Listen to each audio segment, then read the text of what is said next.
AMN Drive Time is sponsored by Aishin, your trusted and reliable source for aftermarket automotive components and technology. Visit AishinAftermarket.com for more information. Mike, welcome to AMN Drive Time, sponsored by our great friends at Aishin. Bill, thank you for having me.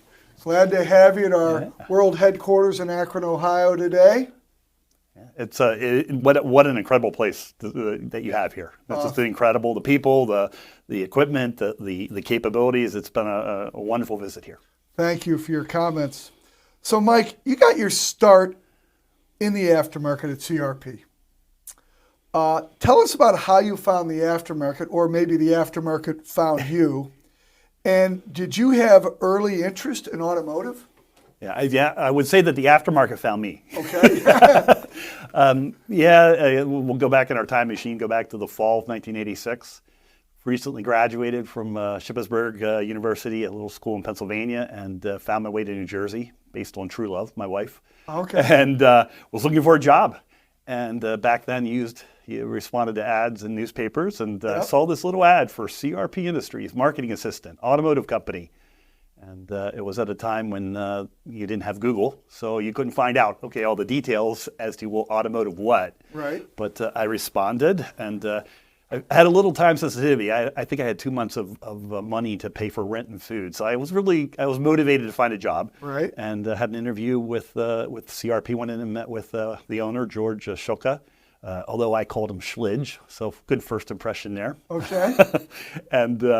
Interviewed on a Tuesday, and I got a job offer on a Thursday or Friday, I think it was, and started a week later.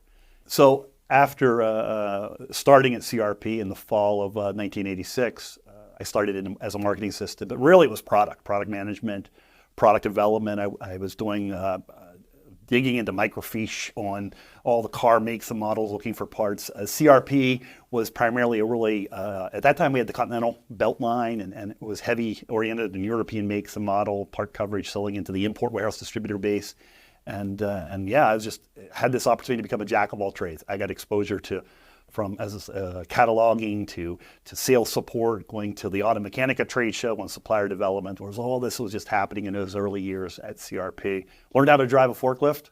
Wow. So, it was, leaned in everywhere and anywhere. Right. I got my first opportunity to really do direct sales, covering for another industrial division they had there. And it was a great experience from that standpoint of those early years and getting my start into the automotive aftermarket. So jack of all trades is what I would call myself from that standpoint. And funny story with regard to about lessons learned. I had my senior year in college. I had a business German course. I had taken conversational German, and CRP was a German company. German was spoken in the office. Oh wow! And I take this course my senior year thinking, I'll never use this. There's no way I'm going to use business German. And living in central Pennsylvania, not then thinking I'd move to New Jersey. And lo and behold, here I am at CRP. I'm dealing in German business correspondence every single day, invoices, shipping, everything coming in German. It's like, lesson learned. Always be in a learning mode. Right, right. Yeah, but just as a side comment, my relationship with Babcock's goes back to those early years. We ran our very first full advertising campaign in Import Car Magazine. Oh my goodness. In 1991, we launched our Pentascene, which is one of our brands. We launched our Super .4 brake fluid campaign in Import Car. And that was a big step for CRP. They never advertised before, never thought about building a brand, and et cetera. So I have a long ties back to starting with the Import Car name within the Babcock's umbrella. Very well. Thank you for that business. That's great. I started the business in 1985, so we've been at it about the same amount of time, and it's been a fun road. But you started at CRP, as you described, but you left for a little bit to go to work for a provider of foreign language and cultural training, right? Right. So hearing your German background, what attracted you to the job? That's kind of an interesting connection between learning the German in senior year in college and using it a little bit at CRP, and this other opportunity came along. Or? Yeah. It's I got to a point where the marketing and my interest in marketing as a profession and skill set was really starting to get stronger and stronger. And I kind of had that jack of all trades approach that I was doing all this stuff at CRP, a little marketing, a little cataloging, a little sales. And I was just thinking about from a career point of view, okay, what was my next step? Sure. And this opportunity presented itself at Berlitz, which is a major departure from the automotive industry. Sure. It's language training and cultural training. It's training and development. It's a big shift. And certainly, Bill, you questioning me on that or saying, that's interesting. What's this about? A lot of people say to me, how did that happen? Right. Is Berlitz still around today? They are still around today. That was a famous thing. Oh, yes. Berlitz, that was a famous brand and company. It was a very enjoyable and very rewarding experience. 10 years there, I grew immensely. Wow, okay. I started out when I first started at Berlitz. I was running the marketing for the North America Language Instruction Group. A couple years later, I added our translation services, the publishing division, added that under my umbrella, which was they had the self-study product. Years ago, if you flew a lot, you would see their advertisements in the in-flight magazines about the learn language. Right. By cassette I remember tapes. that. So we had all that offering, and then in the last couple years at Berlitz, I was the director of worldwide marketing, overseeing the global brand. Berlitz was in 62 countries, I think 400 locations. And both on the commercial side of the business to business, like the big Fortune 500 companies who move people all around the world, we were supporting that. And then also on the consumer side. And that was one of the things that attracted me also from a development of my marketing skill set was consumer marketing and getting some consumer marketing experience. And at Berlitz, that was a big part of our business, was marketing to the service to consumers. So that was attractive for me as it relates to thinking about leaving the automotive aftermarket and stepping into something totally different. When I first interviewed with them, I still remember the question they were questioning. And I go, well, Mike, you've been marketing a product and selling a product. You can touch it, you can feel it. Now you want to sell a service. How's that going to work? And I said, that's an interesting question. I said, marketing fundamentals remain the same. Right. Whether you're marketing a service or a product. I said, the key element is to understand your customer and your audience, the audience you're talking to and who you're trying to attract, to buy from you.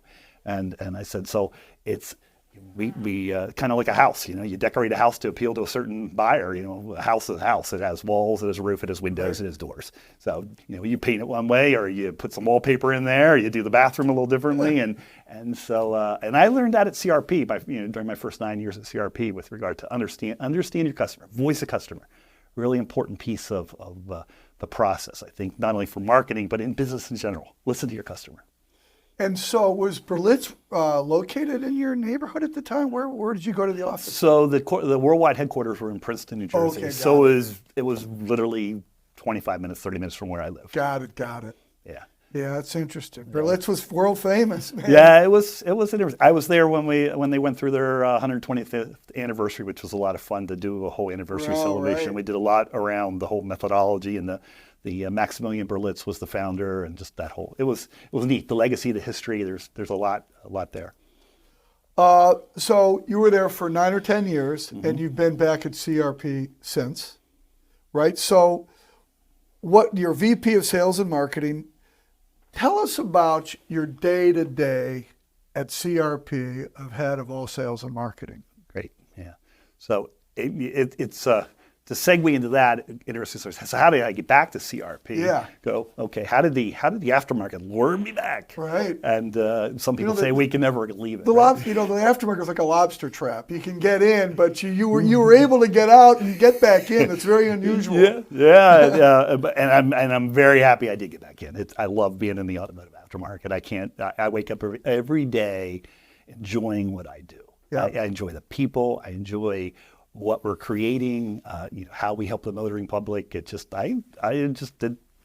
very enjoyable. I feel gratified from it. But that aside, So I was 10 years at Berlitz, and I got a phone call from Dan Schlidge. Dan is the third generation owner and CEO of CRP. Yep. And Dan and I had talked on again, off again over the years. Every now and then he would reach out to me to say, hey, can I bounce some marketing thinking around off you? And I still had some connections with some friends that I had made my first round at CRP. Sure. I said, sure, So I at different points of time had those type of conversations.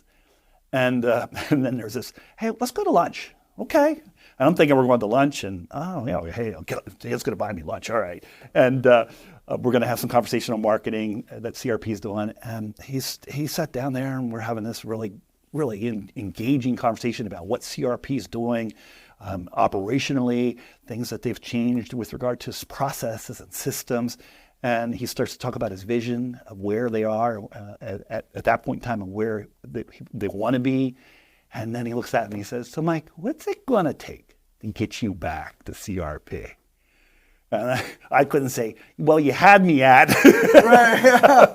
But he really presented a very compelling vision that I said, I want to be part of that. I would like to be part of that if I can be afforded that opportunity.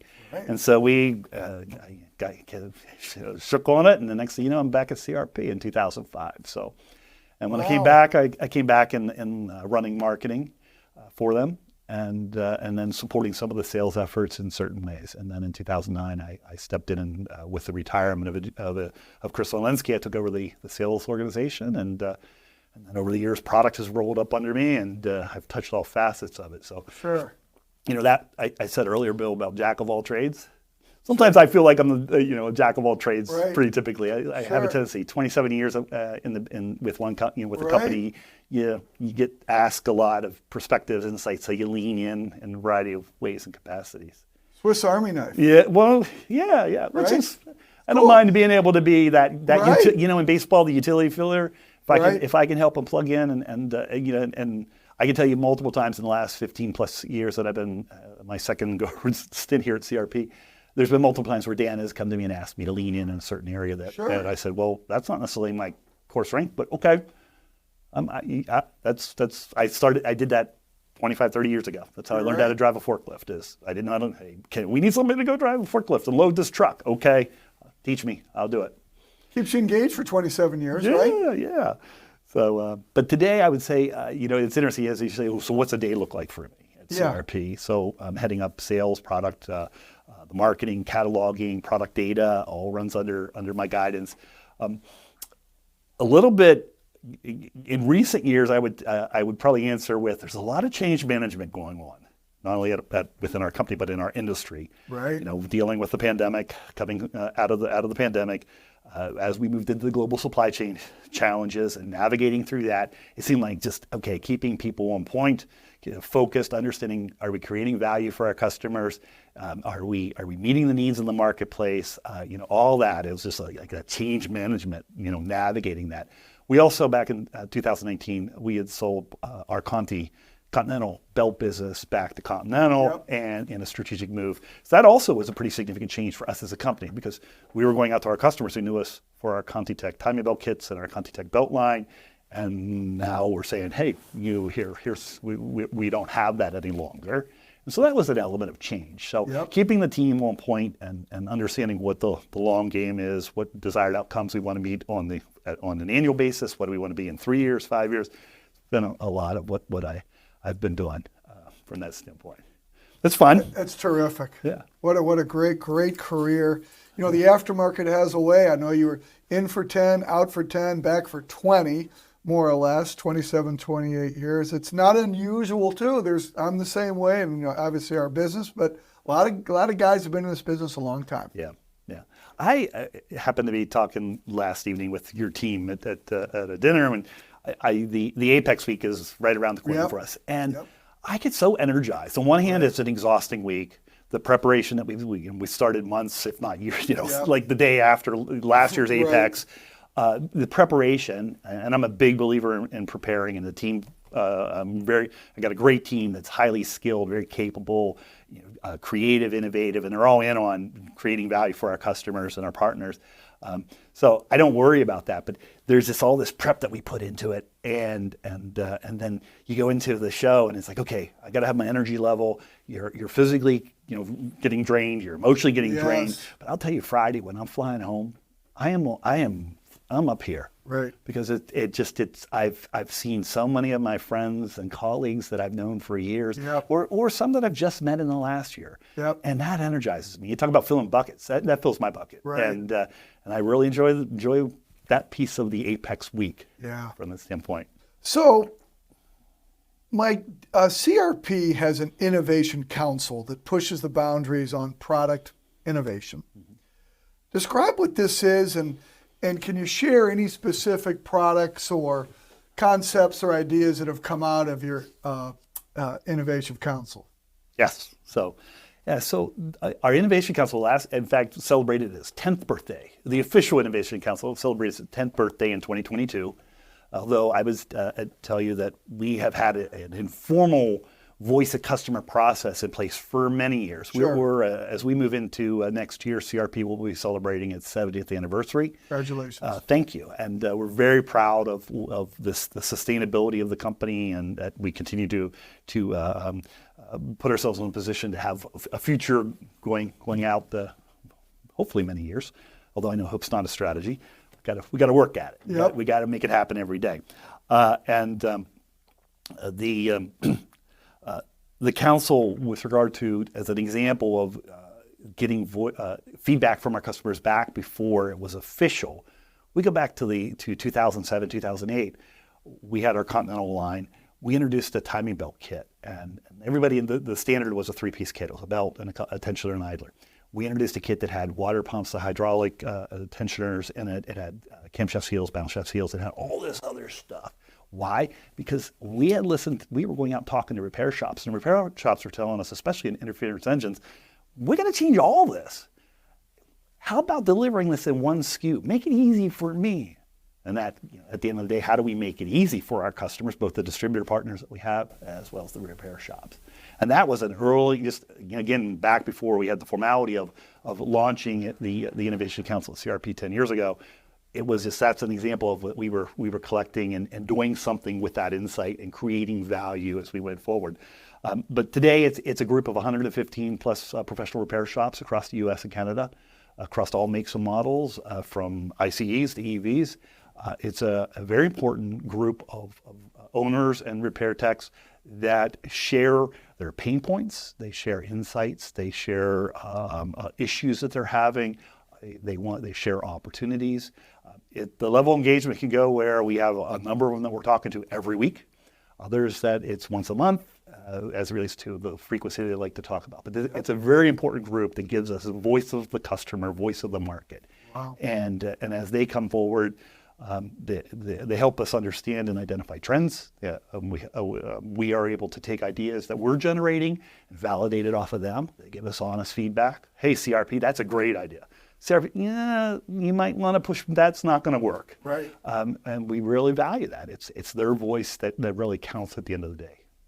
And so how do you interface them? Is that over, is that telephone? Is it email? Is it texting? Is it Is it Zooming? Is face-to-face at a trade show? All the above. All of the above. Got it is one of our focuses is that we want to be cognizant of their time and when they have time to engage with us. Yep. And so sometimes These guys are busy. They're very busy, and sometimes they're saying, they want to text, and they're going to text at 8 o'clock at night. Yep. Other times they'll jump on a Zoom call at 5 o'clock because they've shut down. All right, hey, the day's behind me, I can get on. Sure. Or they might 7 a.m. in the morning. Hey, we're starting today. I have 15 minutes. I want to jump on a call with you guys about this topic. Yep.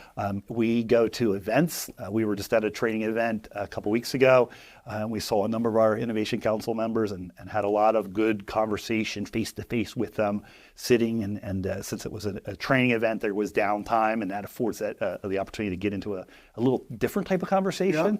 Yep. So we look for it. A number of them we at Apex. We will be hosting them in our booth at Apex, and connecting with them in any way we can.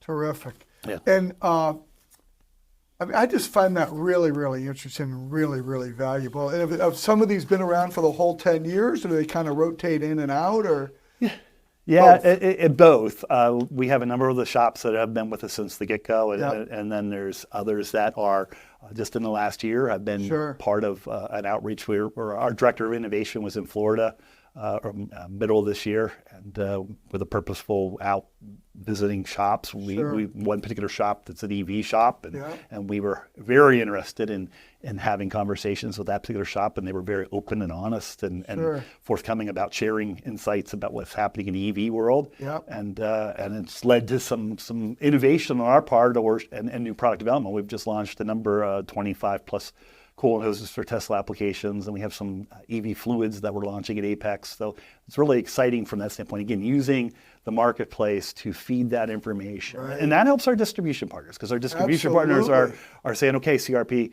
what do you have the Rhine Automotive brand, which is a bunch of these hard parts categories for import makes and some domestic coverage. You got the AE steering for hydraulic and electric power steering. You have the Pentacene technical fluids. But okay, great, I understand what they are and how they kind of fit, but how do you bring value at the end of the day? Right. And so part of going to this point, a little extra distance of working with the repair shops, we're able then to bring that information to our distribution partners and say, hey, Yep. this is what we're doing, and this is how we're helping the shops. Bill, you had asked about some parts specifically that we had had kind of materialized out of the Innovation Sure. Council, and I can share a couple with you. I mean, there's a long list. I asked the product team last week. I said, "Hey, by the way, how many have we commercialized off of this?" And all of a sudden, the different product directors one are can even remember how many, right? they're thrown. But a couple, just as an example, we had one particular one. This is a couple years ago, and it was for a particular BMW applications, I think 2007 to 2013 engine. There's this integrated hose part that's metal and rubber, and it sits down underneath the engine, and it's a very difficult hose to get to. BMW it's like a 10-hour job to replace this. They only would sell the part as the integrated piece, the metal pipe with the hose, this rubber elbow. One of our Innovation Council members said, hey, the part that goes bad is the rubber hose. That's the thing that's the issue, is overheat and degrades and fails. If you guys could just figure out how to do that hose and make a little kit for that. So our product managers and engineers went to work, and we worked with our factory and in Europe and who makes those type of hoses, and we created a hose with the clamps, the kit. We tested it. And then next thing you know, we have a product, and we're closing the cycle. And that particular repair tech, who was very vocal in a particular repair community, was very vocal about, hey, look what CRP is doing here, how they're solving a problem. So we took 10 hours out of the job. So affordability, the consumer, the car owner benefits from that. And everybody was in a win in that particular case. That's awesome. Yeah, and then another example would be the ones I'm mentioning have a little bit of a BMW-centric focus. Another BMW application issue was a thermoplastic flange that connected some coolant hoses in the engine. And this thermoplastic hose was failing prematurely because it was thermoplastic, and thermoplastic does not like extreme heat changes from cold, hot. And one of our Innovation Council members, boy, if you can make that out of aluminum, that would be great. And so we went to work with one of our factories and engineered it and came up with a solution. And they call it the Mickey Mouse ears, because it looks like Mickey Mouse with his ears. And that's just one little example again of taking some feedback from the marketplace. And, okay, that's a problem. And a problem for how many repair shops? Enough are experiencing that problem. We're saying, okay, how do we solve that? How do we fix that? And that's what we did. We did it recently. We've done it a couple years ago with a particular water pump on a Volkswagen 2-liter engine. In fact, Andrew Markrow on your team, Andrew and I were talking about this yesterday. And it's an integrated water pump on the 2-liter Volkswagen engine, and it's metal, and it's got a thermoplastic temp housing, and it has the temp sensor in it. And there will be an oil drip that would get down on that. It's thermoplastic. Again, thermoplastic doesn't like all these extreme heat changes. And then with this oil drip getting down on where the gasket is, the oil would get into the gasket. The gasket would expand and break, and the next thing you have a failed water pump. Yep. So we've created a total metal unit, all metal. We went with our gasket supplier. We did research on what rubber materials would be more resistant to the oil drop that was happening there. We changed the gasket material and have made an upgraded solution for the aftermarket for that particular application. And that came out of, again, a repair shop saying to us, guys, really, this is a real problem. We're constantly changing these. This is not only a problem, but it's an opportunity. It's not only good for CRP, it's good for the aftermarket. The aftermarket can repair cars and reliably repair cars and keep them on the road. Well, one of the basic tenets of the aftermarket is problem solving, right? It's what the aftermarket's done for decades and decades and decades. Mike, moving forward, you guys got a 70-year history, done lots of right things. Innovation Council, very, very cool. What do you think the big opportunities are for CRP in the near or even distant future? I think it's even hard to think 5 years out, but what do you see in the next 12, 24 months for you guys? Yeah. The certainly at core is we have a certain vision around that we want to be the service market partner for creating solutions for the problems that are being caused by advanced technology. And we're seeing all kinds of advanced technology in today's modern automobiles. And so at the core, that becomes our benchmark. That's, we think from that point of view, we act from that point of view, and use that really core to decisions that we're making as a company. We're continually researching parts, solutions for the parts of the future. And through that, on the advanced technology front, we certainly are looking at parts that are being impacted by incremental change. I've mentioned a couple times, thermoplastics. Yep. The car manufacturers, the tiers, all the suppliers are putting more and more thermoplastics into the vehicle to take weight out, to meet the CAF standards, to meet fuel standards, et cetera. Well, there's a result. There are cause and effect relationships there, and so with thermoplastic being used in a lot of other applications where before it might have been metal, you have a different performance of the part over the length or the longevity of the vehicle. So today's car vehicles are average age is 12 years and growing. There are lots of opportunities in looking at what we call these incremental small change parts going on in the automobile. We also look at the system of it across whether it's the cooling system is an area that we have a lot of focus in. We are looking at systems like the steering system, and that's would bring up another part. We're looking at parts that are also experiencing what I would call large-scale changes. And when you look at the electrification of the vehicle, EPS, electric power steering, is a good example of that. There's a whole developing product category, and that's fueling as part of within our AAE brand, remanufacturing of electric power steering and building that capability. It's not like hydraulic power steering; it's very different. And we're keeping our eyes and ears open on that, and just as we're developing our capabilities to service the marketplace on that.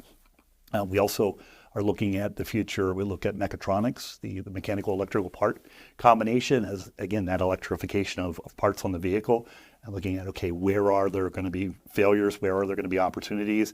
You start to think about also the whole point about chips and how everywhere there's a chip on a vehicle. Right. And how long do the OE chip manufacturers keep that chip available?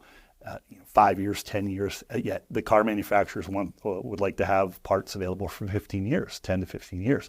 Well, there's a lot of dynamics that are going to occur, I believe, in the future around opportunities to continue to be able to have parts available in the aftermarket to keep these vehicles on the road.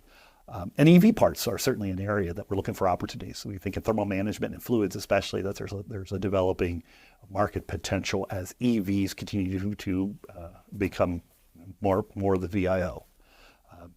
We also are looking at the increasing the vehicle complexity and how it impacts one, part pricing and part availability. And so, okay, is the part only available through the dealer channel, or is it available through the aftermarket? We as a partner in the aftermarket are looking to say, how do we ensure that the aftermarket has access to these parts that they need to repair today's vehicles, and make sure have them available at a competitive price, at a fair price. That's a commitment that we have. Yeah. And we're also looking at how do we help create the preference as these advancing technology implications on vehicles. More and more cars need to go back to the professional repair shop, the repair technician to be serviced, versus the do-it-yourselfer mentality and mindset. I popped the hood of my car today. It's like, wow, it's quite a complex piece of machinery. It sure is. And so we're very much looking at that and looking at how do we invest as a company in supporting, whether it's training and development, whether it's information, whether it's the flow of information to the repair shops to continue to help them be successful, help them be able to do their service their customer base. Right. Well, Mike, great job. Thank you so much for the detailed update on you and your company. Really great. As you may know, it's a tradition on AMN Drive Time, sponsored by our great friends at Aishin. They have a lightning round of questions. Okay. And this is, I'm going to need quick answers off the top of your head. Off the top of my head. Are you ready? Top of my head is pretty high, tall. I'm 6'7". Okay, so they ought to be very good answers then. Okay, here you go. Automatic or stick shift? Stick shift. Favorite sports team? Favorite sports team? Philadelphia Eagles. Well, that's a good favorite. That's a lot of people's favorites these days. What is your position on the basketball court? The power forward, although my playing weight was 195, so I was a rail. Okay. But the four, we called it the four position, high post to low post action. I wasn't the center. I was not the center. No, we had a bigger guy than me play. Do you have a good shot? I had a good 12-footer. Yeah, I could put it, and I could make foul shots. I will say that. I think it was 80% for the foul line. Wow, that's awesome. All right, this is going to be tough. Favorite inspirational quote? Oh, yes.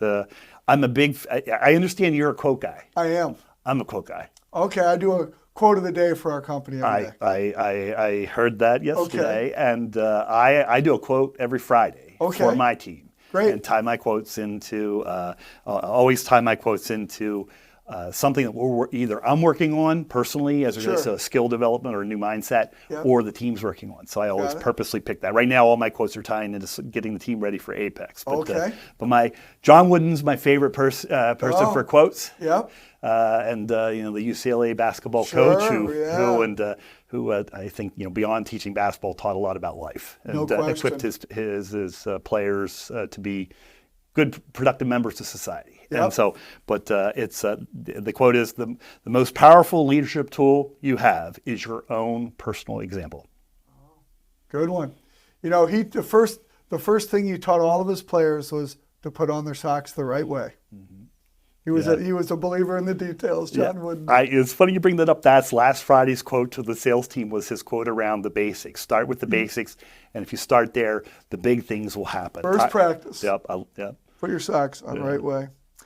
Are you American muscle car guy or a sports car guy? Oh, you know what? If I could get an AMC Javelin 1972, I would. Wow.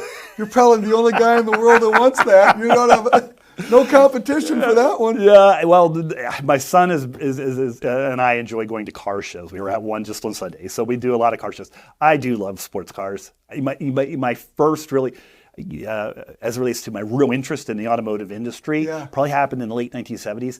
My father and I were traveling in Harrisburg, Pennsylvania, and we stumbled upon an Austin Healey car meet. And all these Austin Healeys are out there. And I'm just like, oh, look at these beautiful cars. And so we walked this show and talking to the car owners. And then for the next 3 to 5 years, we would find out where that show was happening and go to it. So that kind of got my interest. Plus, my father had this affinity for cars. Every 2 to 3 years, he had a Lincoln Continental to a Ford Mustang to a Lancia Beta Coupe to a Peugeot to a Renault R10. I mean, the list goes on and on. He had a K-car. I mean, he had this wide extreme, a Pantera for 2 months. Yeah, he had a Pantera. So he had every 2 years, and some of the cars ran, some of the cars didn't. So I learned to drive on a Lancia Beta Coupe, believe it or not. So I do have an affinity for sports cars, but now that I'm into going to car shows with my son, I like muscle cars. There's something about muscle cars I do enjoy. So that would be my if I could go buy a car tomorrow, I'd get an AMC Javelin. Believe it or not. Okay, well, you didn't know this question was coming, but if you could afford any car, which one would you drive? Maybe it's an AMC Javelin. Well, that's a different question. Yeah, it's a different question. The car that I just like, now it's not an everyday driver though, but would be the Audi R8. It just, that's a beautiful car. Okay. What never fails to make you laugh? Oh, what fails? That's a quick one to at least do that off the top of my head. Right? How do you do that off the top of your head? I mean, movies, any comedians, Seinfeld. I would say the simplicity with regard to just the adventure of life. Sometimes, I mean, whether you can't take things. Sometimes you can't take things too seriously. Right, Bill. I mean, if you get all spun up in your, in your underwear, you don't want that to happen. You gotta, So this grand adventure of life can be full of it if you're willing to let it in. If you're willing to let it in, it'll make you laugh and it'll certainly entertain you. So, last one. Yes. Tough one. Best advice you ever received? Best advice. Yeah. There would be two. One. It has to do with, I'm going to reference it in that it was a comment made to me as a young man, as I mentioned earlier, I'm 6'7". I'm a tall person. Yep. And I had a tendency early on, being probably the tallest person in my community, in my high school and everything, to be slouching and not. Yeah. And I had a family friend say to me, who was a taller gentleman, say, be proud of your height, stand tall. And it wasn't about being proud of your height. Sure. It was more about just be proud of yourself. Right. And be proud of who you are and what you're doing. That's good count. That's a great piece that's a great nugget. Yeah. And then I also had another piece of advice. I had someone tell me, said to me, Mike, and goes back to a college track coach, said to me, Mike, when you look at the day, are you filling more buckets than you're draining? And I was kind of like, I don't like that. Are you filling more buckets than you're draining? So go through life and try to fill people's buckets, and things can work out. Those are good. You have 27 years in the automotive aftermarket, having fun, making friends, and creating value. Filling buckets. Filling buckets, yeah. So that's what it's about. Mike, great to have you on AMN Drive Time, sponsored by Aishin. Bill, been a pleasure. Thank you for your hospitality. It's just been a wonderful experience here. You have a great team. And this has been such a pleasure. Thank you.